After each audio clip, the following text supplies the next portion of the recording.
श्री परमात्मने नमः। श्री भगवानुवाच वेदा विनाशिनं नित्यं य एनं जमव्ययं कथं स पुरुषः पार्थ कम घातयति हन्तिकम्। श्री भगवान कहते हैं, हे पृथा पुत्र अर्जुन, जो पुरुष इस आत्मा को नाश रहित, नित्य, अजन्मा और अव्यय जानता है, वह पुरुष कैसे किसको मरवाता है और कैसे किसको मारता है। अतः मरने मारने में शोक नहीं करना चाहिए, प्रत्युत शास्त्र की आज्ञा के अनुसार प्राप्त कर्तव्य कर्म का पालन करना चाहिए। हमने 84 लाख शरीर धारण किए, पर कोई भी शरीर हमारे साथ नहीं रहा और हम किसी भी शरीर के साथ नहीं रहे, किंतु हम ज्यों के त्यों अलग रहे। आत्मा अमर है। अगर हम इसको नहीं जानते तो भगवान के दिए विवेक का निरादर करते हैं।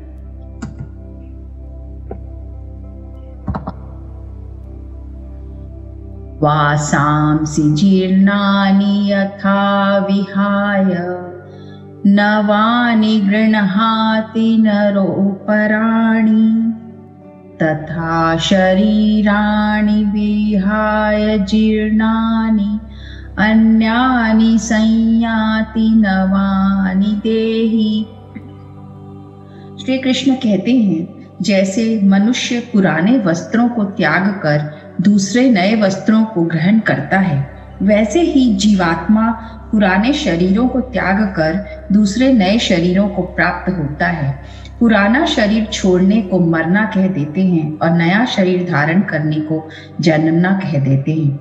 जब तक प्रकृति के साथ संबंध रहता है, तब तक यह देही पुराने शरीर को छोड़कर कर्मों के अनुसार या अंतकालीन चिंतन के अनुसार नए नए शरीरों को प्राप्त होता रहता है। जैसे पुराने कपड़ों के परिवर्तन पर मनुष्य को शोक नहीं होता, ऐसे ही शरीर के परिवर्तन पर भी शोक नहीं होना चाहिए। शरीर मरता है, आत्मा नहीं मरती। अगर हम मर जाएं, तो फिर पाप पुण्य का फल कौन भोगेगा? अन्य योनियों में कौन जाएगा? बंधन किसका होगा? मुक्त कौन होगा?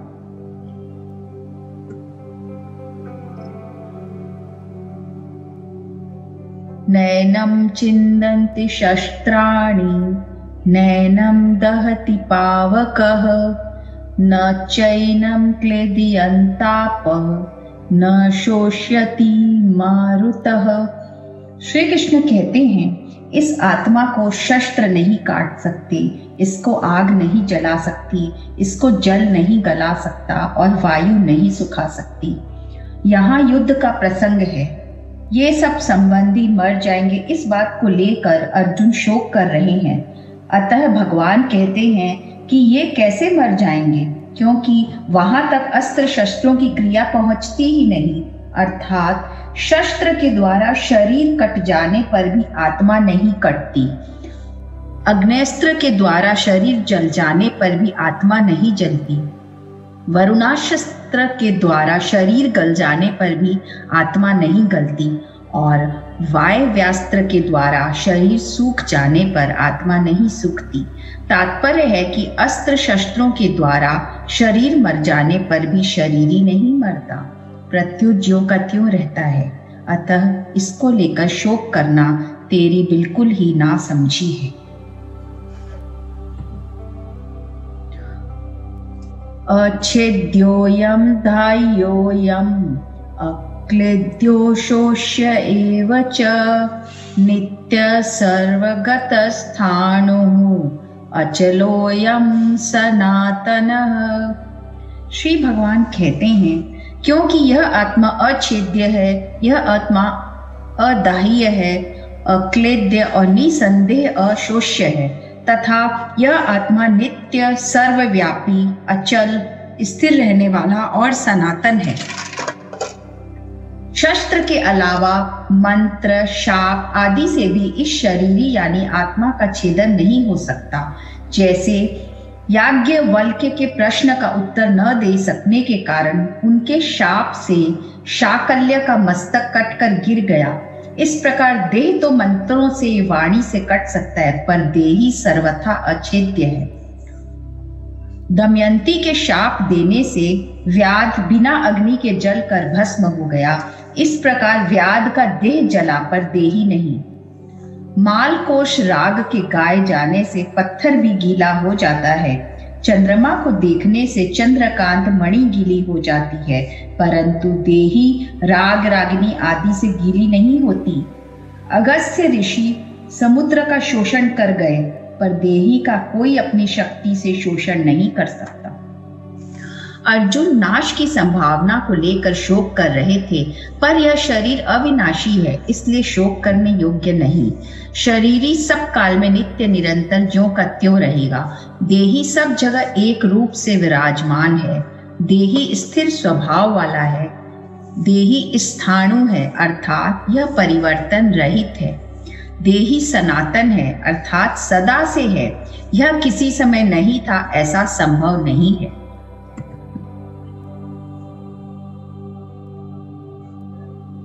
अव्यक्तोऽयम् चिन्त्योऽयम् अविकार्योऽयमुच्यते तस्मादेवं विदित्वैनं नानुशोचितुमर्हसि। श्री भगवान कहते हैं, यह आत्मा अव्यक्त है, यह आत्मा अचिंत्य है और यह आत्मा विकार रहित कहा जाता है। इससे हे अर्जुन, इस आत्मा को उपयुक्त प्रकार के जानकर तू शोक करने को योग्य नहीं है, अर्थात तुझे शोक करना उचित नहीं है। तात्पर्य, जैसे शरीर संसार स्थूल रूप से देखने में आता है, वैसे यह शरीरी स्थूल रूप से देखने में नहीं आता। मन बुद्धि आदि देखने में तो नहीं आते, पर चिंतन में आते ही हैं। परंतु यह देही चिंतन का भी विषय नहीं है, क्योंकि यह सूक्ष्म सृष्टि से रहित है। यह देही विकार रहित कहा जाता है, इसमें कभी किंचित मात्र भी परिवर्तन नहीं होता। इसलिए इस देही को अछेद्य, अशोष्य, नित्य, सनातन, अविकार्य आदि जान ले। ऐसा अनुभव कर ले तो फिर शोक हो ही नहीं सकता। अथ चैनं नित्य जातं नित्यं वा मन्यसे मृतं तथापि त्वं महाबाहो नैवं शोचितुमर्हसि। श्री कृष्ण कहते हैं, यदि तू इस आत्मा को सदा जन्मने वाला तथा सदा मरने वाला मानता हो, तो भी हे महाबाहो, तू इस प्रकार शोक करने के योग्य नहीं है।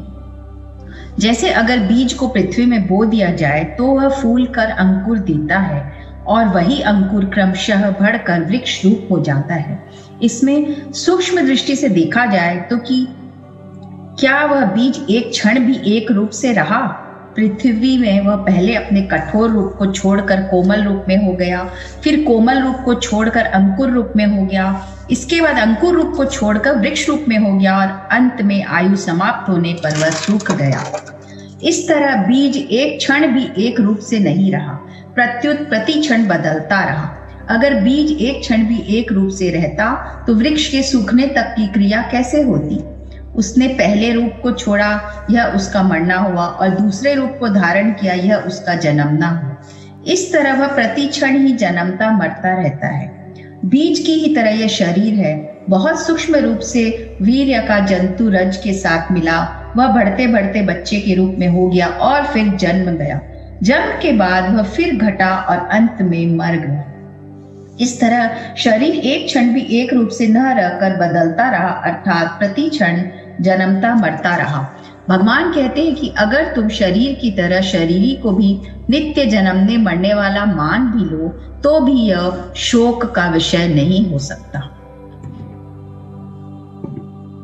जातस्य हि ध्रुवो मृत्युः ध्रुवं जन्म मृतस्य च तस्मादपरिहार्येऽर्थे न त्वं शोचितुमर्हसि।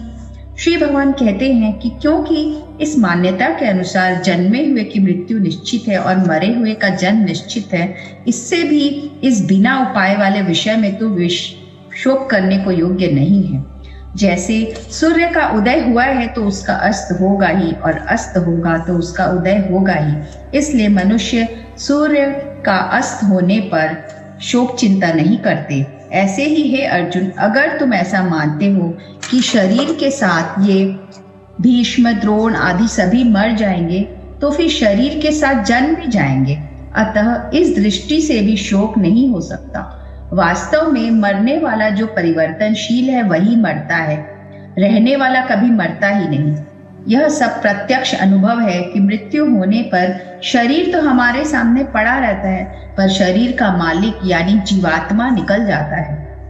अगर इस अनुभव को महत्व दे तो फिर चिंता शोक हो ही नहीं सकती। अव्यक्तादीनि भूतानि व्यक्त मध्यानि भारत अव्यक्त निधनान्येव तत्र का परिदेवना। हे अर्जुन, संपूर्ण प्राणी जन्म से पहले अप्रकट थे और मरने के बाद भी अप्रकट हो जाने वाले हैं, केवल बीच में ही प्रकट है। फिर ऐसी स्थिति में क्या शोक करना है? जैसे निद्रा से पहले भी स्वप्न नहीं था और जगने पर भी स्वप्न नहीं रहा, ऐसे ही इन प्राणियों के शरीरों का पहले भी अभाव था और पीछे भी अभाव रहेगा, परंतु बीच में दिखते हुए भी वास्तव में इनका प्रति क्षण अभाव हो रहा है। परंतु यह शरीरी पहले भी था और पीछे भी रहेगा, अतः वह बीच में भी रहेगा ही। अतः शरीरों का सदा अभाव है और शरीरी का कभी भी अभाव नहीं है, इसलिए इन दोनों के लिए शोक नहीं हो सकता।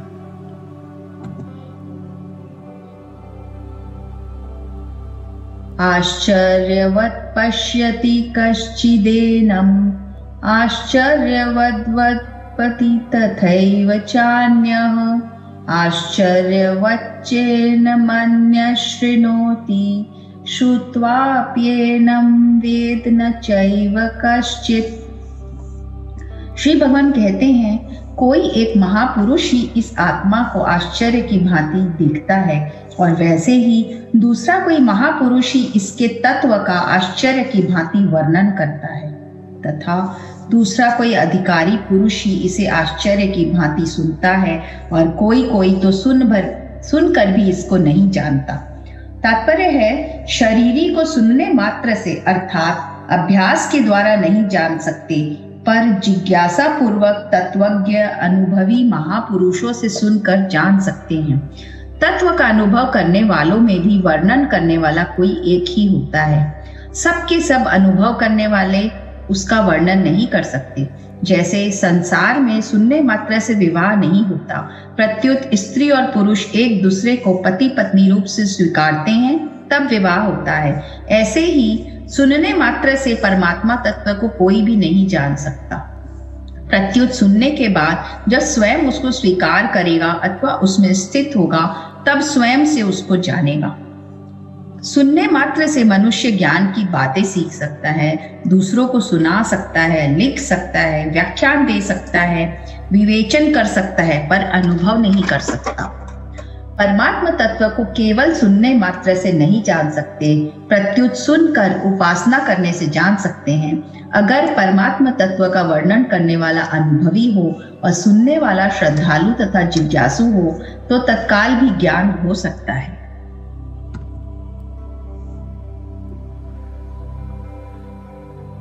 देहि नित्यम् अवध्योऽयं देहे सर्वस्य भारत तस्मात् सर्वाणि भूतानि न त्वं शोचितुमर्हसि।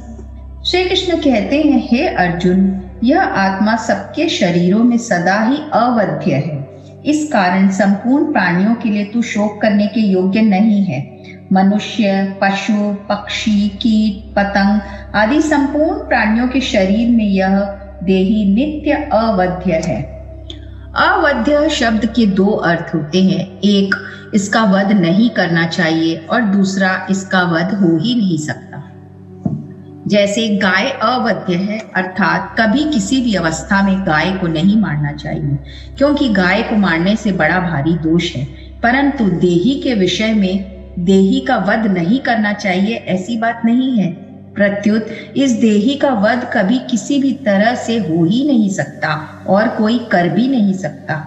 श्री कृष्ण कहते हैं, इसलिए तुम्हें किसी भी प्राणी के लिए शोक नहीं करना चाहिए, क्योंकि इस देही का विनाश कभी हो ही नहीं सकता और विनाशी देह क्षण मात्र भी स्थिर नहीं रहता। अर्जुन के मन में कुटुंबियों के मरने का शोक था और गुरुजनों को मारने के पाप का भय था। अर्थात यहाँ कुटुंबियों का वियोग हो जाएगा तो उनके अभाव में दुख पाना पड़ेगा, यह शोक था। और परलोक में पाप के कारण नरक आदि का दुख भोगना होगा, यह भय था। अतः भगवान ने अर्जुन का शोक दूर करने के लिए 11वें से 30वें श्लोक तक का प्रकरण कहा और अब अर्जुन का भय दूर करने के लिए क्षात्र धर्म विषयक आगे का प्रकरण आरंभ करते हैं 31वें श्लोक से। ओम श्री परमात्मने नमः।